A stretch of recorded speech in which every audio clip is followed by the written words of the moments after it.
please don't ignore this message, because the one you scroll past today might be the one you wish you had listened to tomorrow. Before we go any further, if this message speaks to you in any way, take a second to like, share, comment, and subscribe to this channel. Because sometimes the smallest messages carry the biggest truths, and someone out there might need this more than you realize. We live in a world where everything moves fast. Messages come and go. Notifications pile up.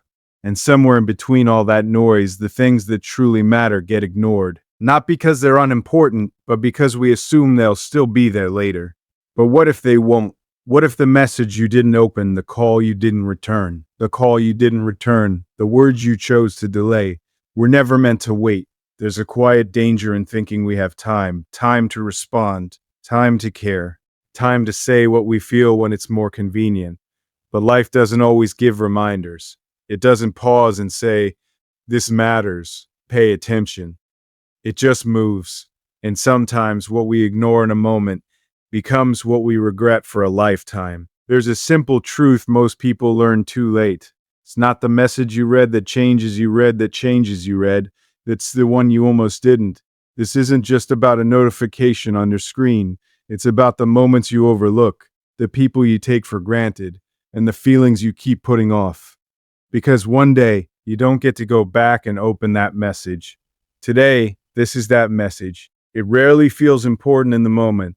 That's how it starts. A message you decide to open later. A call you silence because you're busy. A conversation you postpone because you think, "I'll get to it when I have more time." And in that moment, it feels harmless, almost logical. Life is moving fast, and you're just trying to keep up. But what you don't see right away is the cost. Because the things we ignore are often the things that matter most. Not because they demand attention, but because they don't. They wait quietly. They don't force themselves into your day. They don't compete with urgency. And that's exactly why they get pushed aside. It's never a dramatic decision. You don't sit there and say, "This doesn't matter." You just assume it can wait, that it will still be there when you're ready, that the moment isn't going anywhere. But moments don't work like that. They pass quietly, without asking if you notice them. And over time, those small decisions begin to add up. The unread message becomes a missed conversation.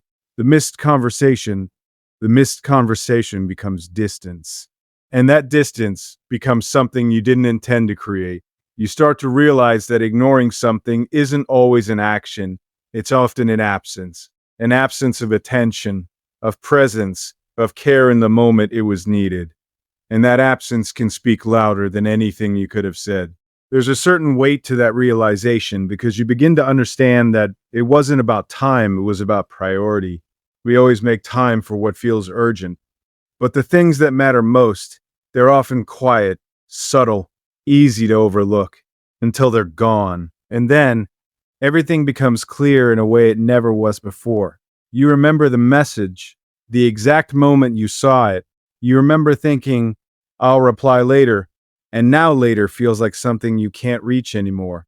Not because you don't want to, but because the moment has already moved on without you. That's the cost no one talks about.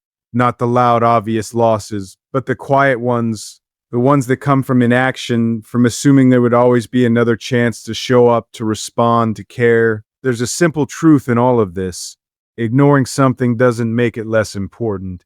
It just delays your understanding of its value. And by the time that understanding arrives, the opportunity might not. That's why it's never really about the message itself.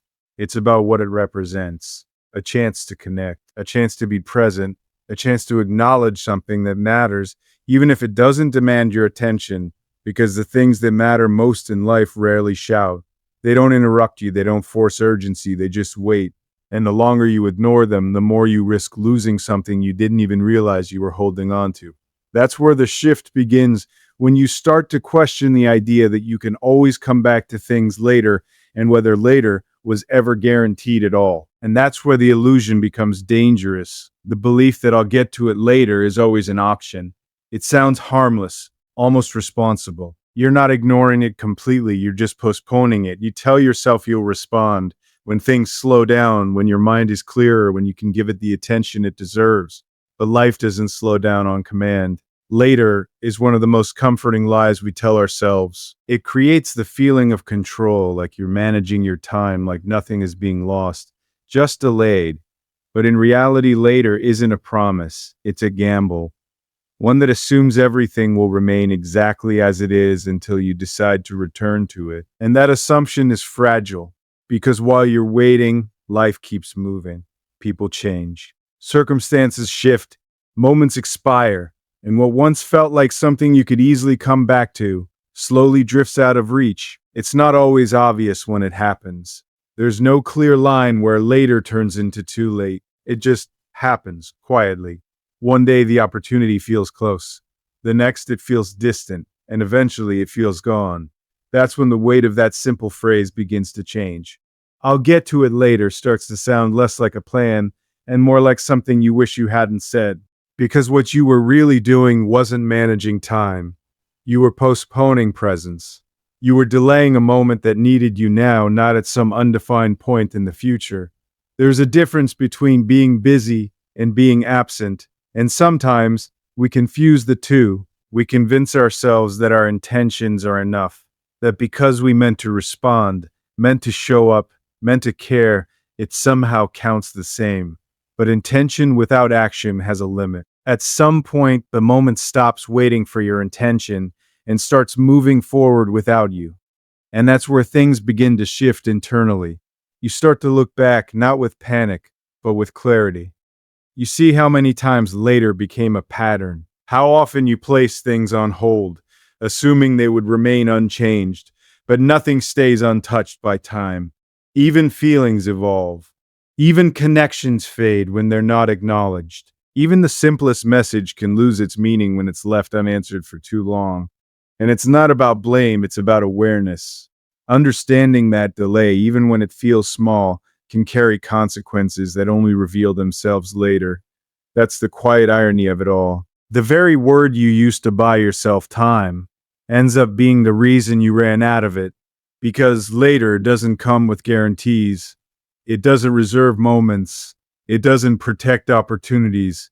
It only creates distance. And once that distance grows enough, you don't just lose the moment. You lose the version of it that once existed. The version where things were still open, still possible, still waiting for you to step in. That realization changes something in you. It makes you more aware of the present, not in a dramatic way, but in a grounded, honest way. You begin to see that what's in front of you now carries more weight than you gave it before, because it's real, because it's here, because it won't stay forever. And as that awareness settles in, your focus begins to shift, not just to time, but to the people within it, and how easily their presence can become something you once thought you had more of. And that's when it starts to become less about time and more about people. Because at the center of every message, every call, every moment you almost ignored, there's someone on the other side of it. Someone who reached out, who paused their own world for a second, hoping you might meet them there. And most of the time, we don't think about that. We see the notification, not the person, the words, not the intention behind them.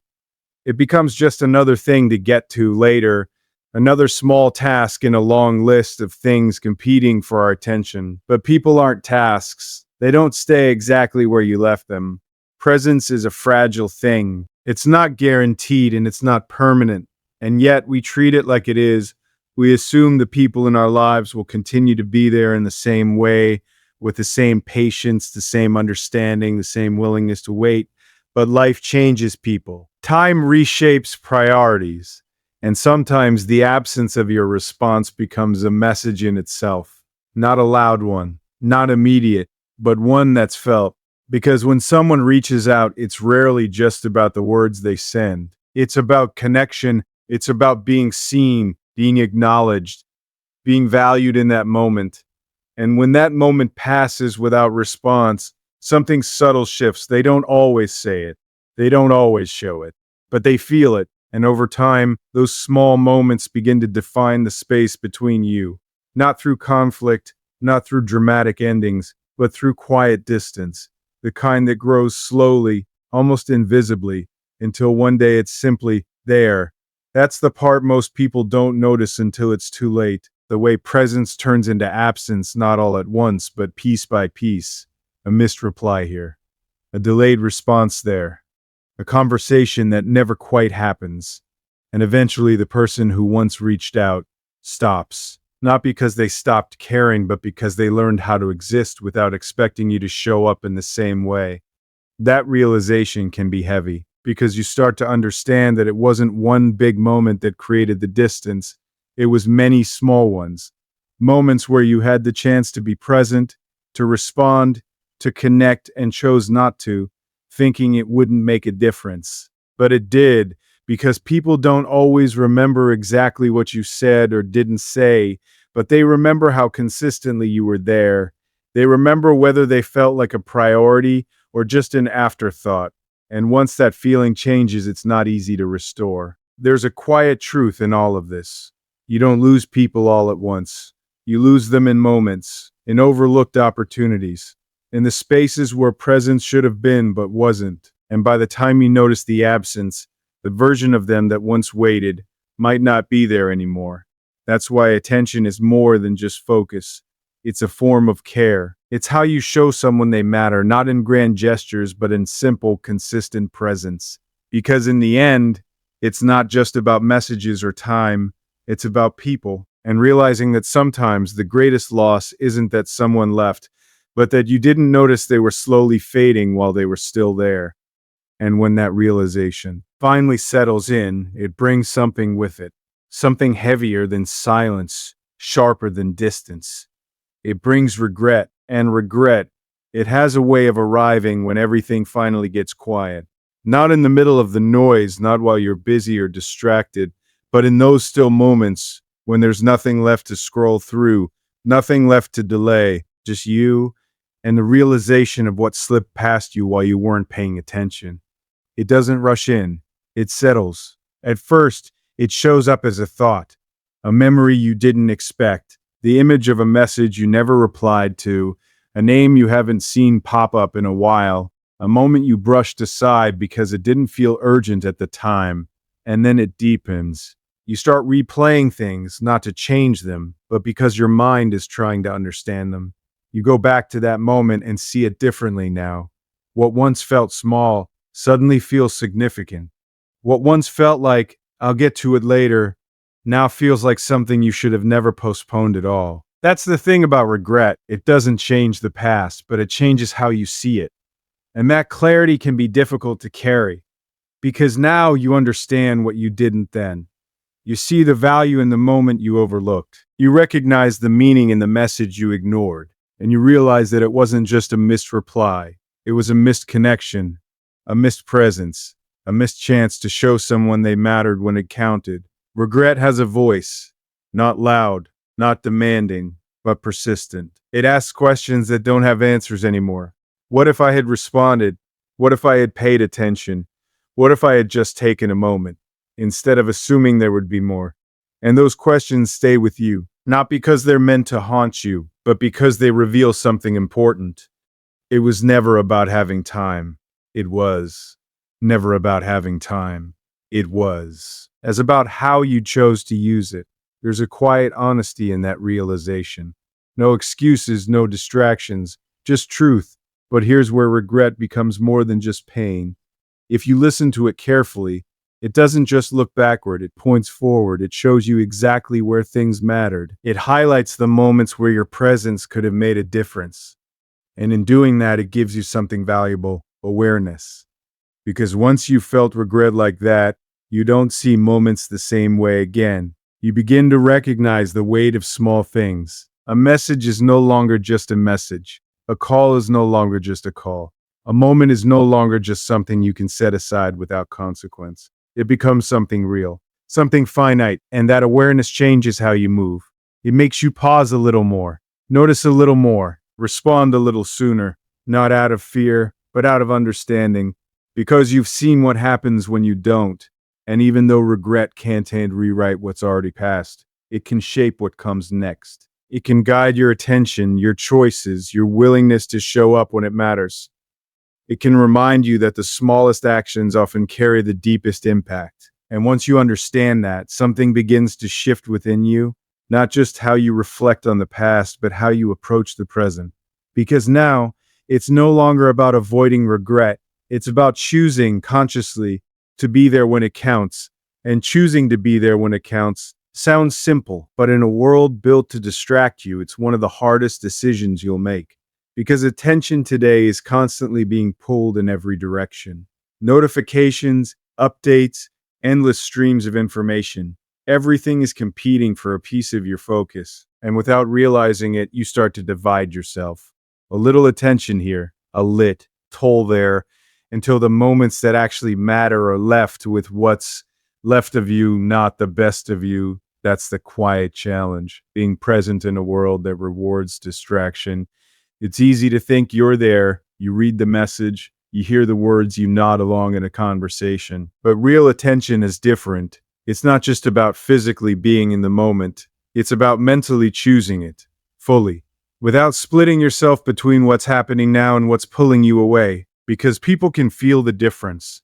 They can tell when you're truly there and when you're just passing through the moment, and that difference matters more than we often realize.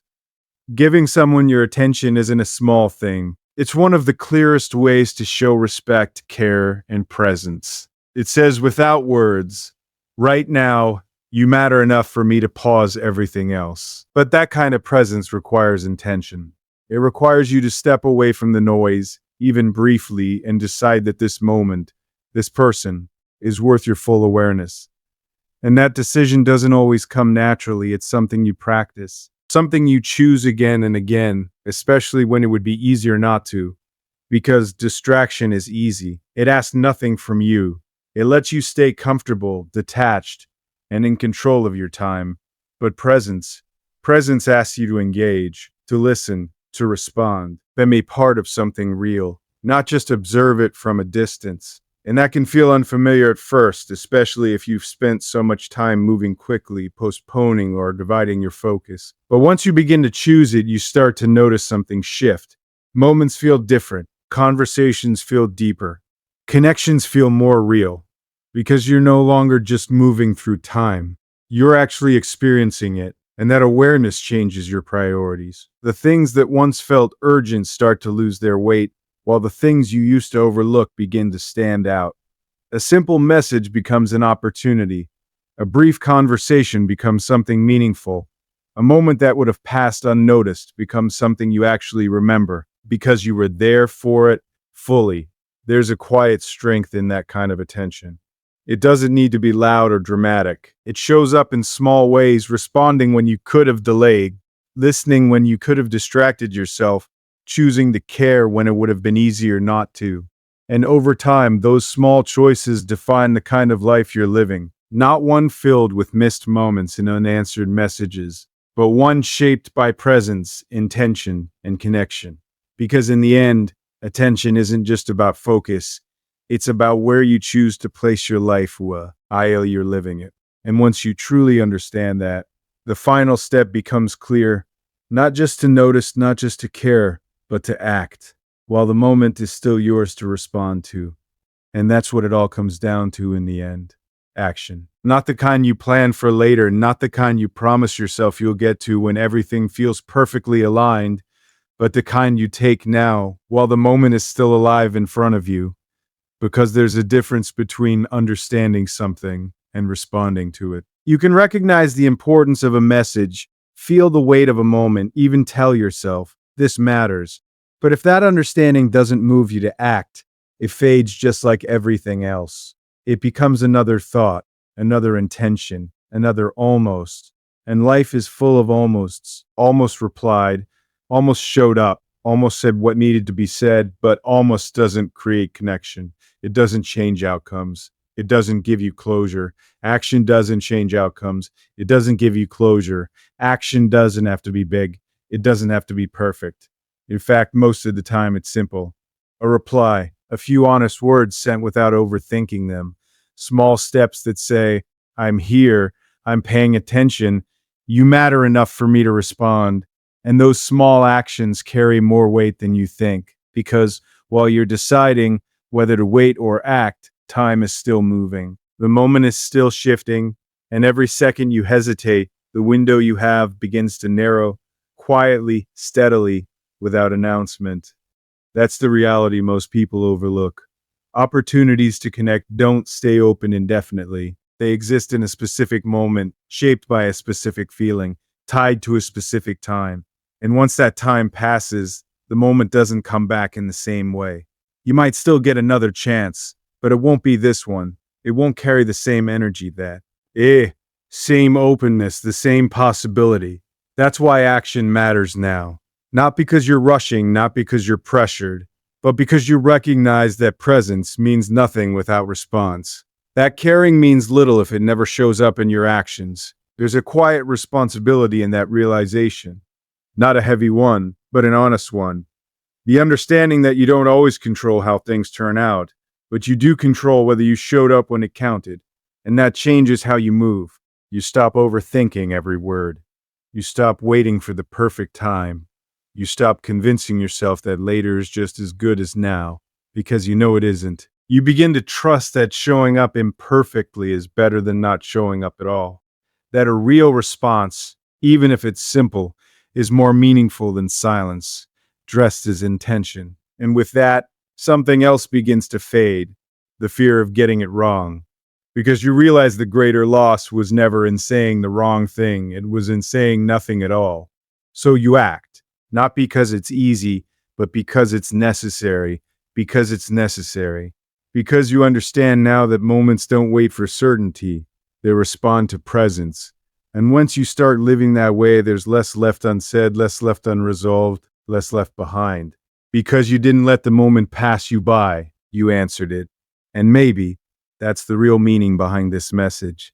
Not just to hear it, but to respond to it. Because life isn't made up of the moments you planned for, it's shaped by the ones you chose not to ignore. The ones where you showed up even when it was inconvenient. The ones where you spoke even when it was uncomfortable. The ones where you decided that now mattered more than later. So don't let this be another message you scroll past. If this made you think, if it reminded you of someone, if it pushed you, even a little, to act differently, hold on to that and don't keep it to yourself. Like this video, share it with someone who needs to hear it, and drop your thoughts in the comments. Because your voice, your story, your moment, it matters more than you realize. And subscribe to this channel, because sometimes the right message at the right time isn't just something you hear, it's something that changes you. So don't ignore this one.